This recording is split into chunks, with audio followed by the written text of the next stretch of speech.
Rooster Teeth News is brought to you today by Hulu Plus. Hulu Plus lets you watch thousands of hit shows anytime, anywhere. Get an extended free trial when you visit huluplus.com/roosterteeth. Hey guys, I'm Ashley Jenkins, and a while ago, Microsoft revealed the Xbox One's DVR would store about 5 minutes worth of gameplay at all times. In case of badass stunts, you simply have to share with the world. Now, Xbox Australia's product manager, Adam Pollington, has revealed that it can use that buffer to automatically record your achievements as well, so you can always go back and relive the glory days. Well, sort of. Microsoft exec Albert Pinello has clarified that this is something developers can enable, saying it won't be automatic for every achievement. It's a feature that developers can unlock for achievements or, for instance, have hidden in the game for doing something cool or discovering something hidden. Basically, we allow developers access to game DVR and they can put conditions on an automatic recording. It sounds like this is something that could take a few releases for developers to come to a consensus on. Remember when Xbox 360 launched achievements and some games had ones for being ranked #1 on a global leaderboard, so they were virtually impossible to 100%? And of course, there are pretty serious spoiler concerns a la secret achievements, but it's pretty cool to know that developers can help us to capture those super cool moments we don't see coming, but we'll want to remember.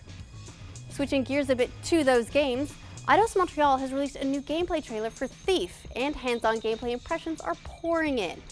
Like previous iterations in the series, you will play as Garrett, a thief in a Dickensian Orwellian city that takes Dishonored's juxtaposition of squalor and grandeur and turns it up to 11.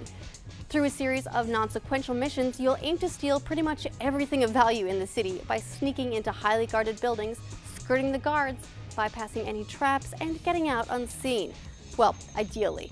While you won't be able to run and gun by any means, the developers have been careful to balance the game for those who aren't content with the power stealth pace, with features like the focus power, which slows down time and reveals opponents' soft spots during combat to make that a little easier. But those who take the time will have their own reward in bonuses and, of course, the satisfaction of 100%. The missions themselves are relatively linear in terms of pathway to the objective, but offer gamers plenty of options depending on how you prefer to play. Stefan Roy, the game's senior producer, says, "When we talk about freedom, it's about how you play, whether you are going to do everything using stealth or other means. It's not about having 10 different routes to the conclusion so much as having different ways to overcome the obstacles." Thief is set to come out at the end of February, and the developers are aiming to have it run at 30 frames a second in 1080p on both Xbox One and PlayStation 4, and we'll keep you updated of further developments in the meantime. GTA 5 has been out for 3 weeks now, and Guinness World Records has confirmed that the game holds no less than 7 world records. Best-selling action-adventure game in 24 hours, best-selling video game in 24 hours, fastest entertainment property to gross $1 billion, fastest video game to gross $1 billion, highest grossing video game in 24 hours, highest revenue generated by an entertainment product in 24 hours, and most viewed trailer for an action-adventure game. The most interesting detail in all of this is the second.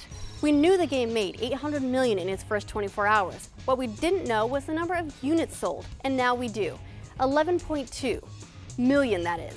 In a world where crossing 1 million is the mark of success, selling 11 times that in one day is a staggering figure. And that's the news. Are you interested in the developer-activated DVR options for Xbox One? How will you be using a DVR? Let us know in the comments below. Then check out roosterteeth.com for more of our shows, like Immersion, where we see if what works in games can work in real life. I wonder how far Gav would get through a heist.